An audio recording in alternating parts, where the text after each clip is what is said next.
I'm Nadia, dietitian and certified intuitive eating counsellor, and welcome to Good Enough Nutrition, the podcast, a space where we chat all about nutrition and well-being, intuitive eating, body image, and a sprinkle of all things periods and hormones. I'm here to remind you that guilt has no place near our food or bodies, and that you are good enough as you are, always. So let's dig in. Hello, my cool cucumbers. Welcome back to another episode, the third episode of Good Enough Nutrition. And today we're chatting all about perfectionism paralysis. So the question that comes to mind when I think about perfectionism paralysis is, have you ever gone to make a meal but become so overwhelmed with all the nutrition advice swirling around in your head that you felt paralyzed? That's what perfectionism paralysis is when it comes to nutrition. But before we jump into talking about that, as always, I wanted to fill you in on what's been lighting me up recently.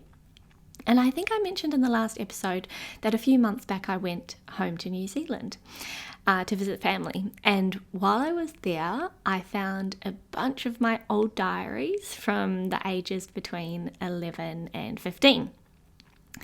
And what I've been doing is I've made a little ritual of reading them at night before I go to bed. And it's actually been so much fun reconnecting with, 11-year-old, 12-year-old, 13-year-old me.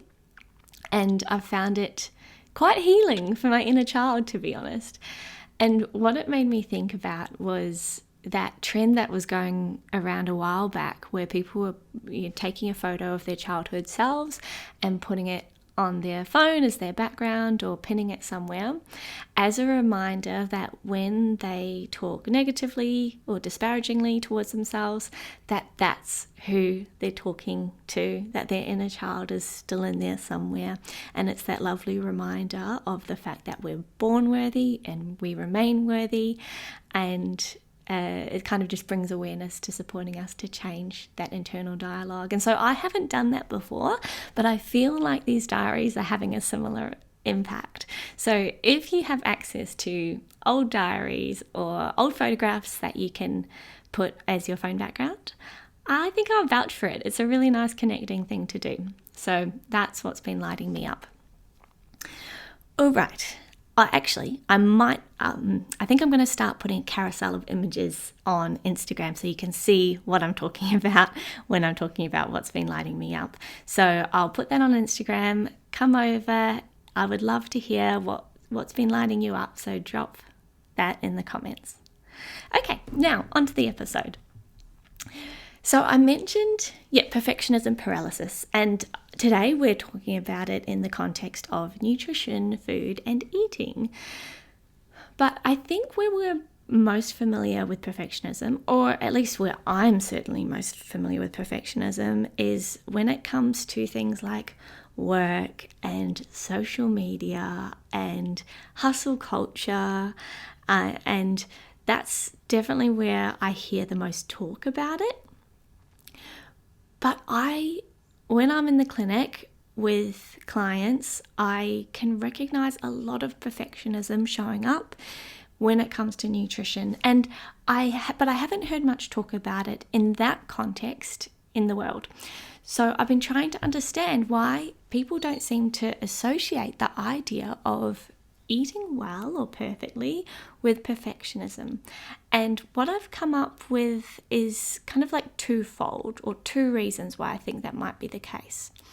So the first one is that eating perfectly, or whatever label we call it nowadays, it's clean eating or whole foods or whatever the latest, perfect eating food trend is, that is just so normalized in our society. Normalized to the point that if you wanted to find someone to tell you that you're eating wrong, whether you need more protein or more fiber or less carbs or more superfoods, or you're eating at the wrong time or too often or not enough, like for whatever it is you're eating at whatever time or however much, you can literally find a million people ready and willing to give their 2 cents on the internet about how it's the wrong thing. And so that's why I think one of the reasons why I think that perfectionism when it comes to food isn't seen as perfectionism, because it's just so normalized. And of course, like, if this bar is always moving and we're constantly striving to eat perfectly for our health or our well-being or whatever it is, no wonder no one's talking about it, because everyone's doing it. And then the second is that there's a lot of morality involved when it comes to eating.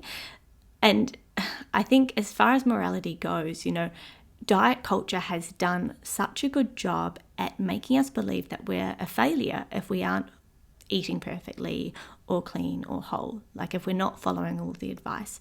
And so diet culture has, and all those systems at play, have told us that we're bad if we're eating quote unquote bad, or we're good if we're eating quote unquote good. So it's almost like our own morality as a human is on the line depending on how we're eating. And so that means that there can often be a lot of shame and self-blame involved. So instead of seeing it as kind of perfectionism, which is driven by the culture, we see it as I'm the moral failure, or I'm doing something wrong or right. So, and I think those two reasons that I've come up with interplay with each other. So, it's like a perfect storm. We've got this endless bucket of societal health or nutrition advice that we're constantly trying to meet, plus our morality as humans on the line, and that's just a recipe for perfectionism and constant striving. And that's a recipe for paralysis. And so that's why I wanted to talk about both of those things, the perfectionism and the paralysis today, because I see it so often in session with my clients. It's just been popping up so much, and I was certain some of you would be experiencing it too. And when I first saw it popping up, I actually jumped on Google to see what Google had to say about it. And I found this article in Forbes that described perfectionism paralysis as so they say, quote unquote, it's the immobilizing fear of failing and something us perfectionists know all too well. It can wreck our psyche and prevent us from forward movement because we're so scared that the results won't wow, that we're unable to even begin. When it traps us, we end up stressed out, unable to harness our full potential and missing opportunities. It's a lose-lose, yet still we end up there. I think many of us can resonate with that. And of course, that's not specific to nutrition, but I'm talking mostly about nutrition today. But even if you don't struggle with perfectionism when it comes to eating, I think so many of us can resonate in some areas or many areas of our lives. When I read that, a lot of it resonated, but there's actually one thing I would change slightly. I don't think it's that people are afraid that their results won't necessarily, quote unquote, wow. I think it actually goes deeper than that, or at least it does for me. It's more so that we're afraid that if we're not eating perfectly or clean or whole or whatever the label is, I think we're afraid not that we won't wow, but that we'll be rejected or that we won't be accepted by others, maybe even by ourselves. That we will see ourselves as morally inferior for not eating perfectly. And the thing is that might not be at a conscious cognitive level that you think that, but often it can be more subconscious. And many of us have learned that at a really young age, right? We weren't born expecting that eating perfectly would make sure would mean that we're accepted and belong. But that's what we were taught in a roundabout way. And it can be something as simple as a well-meaning comment by a caregiver or a loved one when they say something like, "That's enough junk food, that's bad." Or, "Eat your broccoli, there's a good girl." And it's interesting because when we're kids, we often can't interpret things with nuance and separate ourselves from the situation. So when someone gets told, stop eating junk food, that's bad, kids actually interpret that as, I'm bad. What the message they get is then, if I eat right, I'll be accepted. I'm good. But if I eat wrong, I'll be rejected. I'm bad. And that doesn't feel good at any age. But as a child, it actually threatens our attachment to our caregivers, and that literally threatens our lives. So what do? We learn that we need to eat in a way that is acceptable to our caregivers or to society. And when we learn it from society, it's clean eating or whole eating or, eating perfectly in some way. And of course, that's when our perfectionism kicks in, and it's often something we carry throughout our whole lives.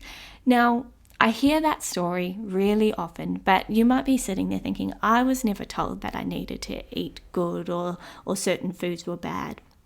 But it's really interesting because sometimes it's actually something we can witness. So maybe a loved one was told that, or we see it on social media, for instance, that the quote-unquote clean eaters get more love or attention, right? And so we can actually just learn that through osmosis, through observation. So it doesn't necessarily mean that we need to be told that directly for it to still be able to impact us. So once again, I don't think it's that we're afraid that our results won't wow, but more so that it runs deeper, that we won't be accepted, that we won't belong. Maybe I'm reading into it, but I would love to hear what you think, if that actually resonated or not. So how does this play out in the now as adults, right? So recently I've had a few clients who have been trying to incorporate breakfast in their routine, and for good reason. We love breakfast around here, helps with energy, improves mood, lowers stress, all the good stuff. And in their effort to include breakfast, they've noticed the dreaded perfectionism jumping in. So they might have thoughts like, I want to start having breakfast, but I have to include at least 20 grams of protein. Or, I don't have any grainy bread, I can't possibly have white bread.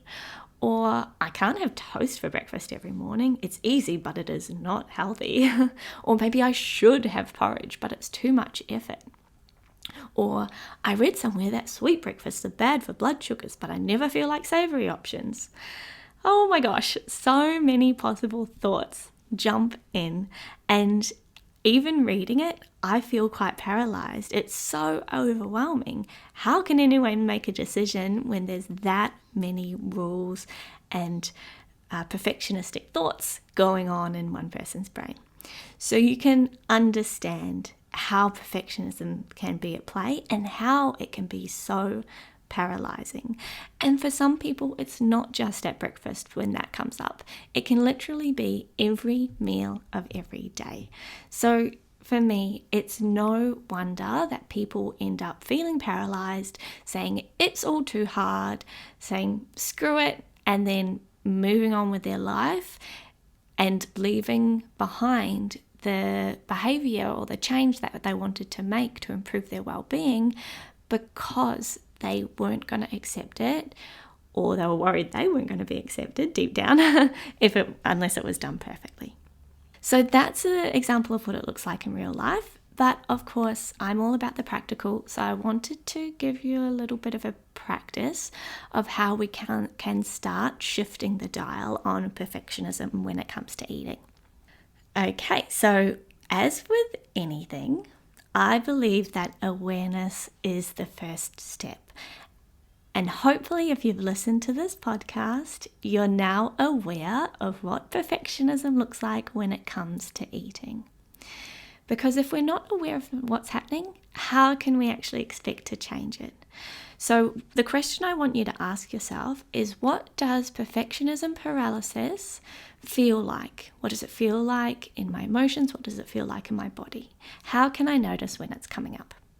For me, when I think about what it feels like, I feel stuck, immobilized. I feel a lot of indecision and overwhelm, maybe even some exasperation that it's all too hard. Often my thoughts might be racing, or sometimes they can go frozen.